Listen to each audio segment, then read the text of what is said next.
இனிய மாலை வணக்கம்.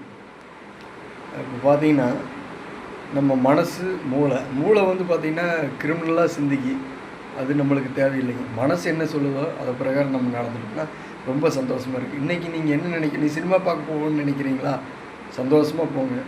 மூளை கேட்டிங்கன்னா, இப்போ போகணுமோ, இந்த டைம் கிடைக்கணும், இந்த டைமு இவ்வளோ டைமு, அதை அப்படி 3 மணி நேரமாக அப்படி யோசிக்க. நீங்கள் வந்து அதை யோசிக்காதீங்க. மனசு என்ன சொல்லுதோ மனசு பிரகாரம் போங்க.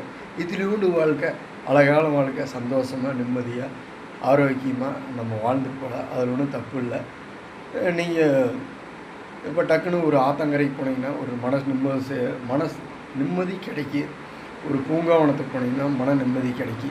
சினிமா மட்டும் இல்லை, தொடர்ந்து சொல்ல வேண்டிய சூழ்நிலை. இயற்கை வளத்தில் எப்படி மனுஷன் பார்த்து வாழ்கிறானோ அதே மாதிரி தான் நம்மளும் நிம்மதியாக வாழ முடியும். இந்த கால்நடைகள், 4 கால் உயிரினங்கள்லாம் அப்படி தான் வாழ்ந்துட்டு இது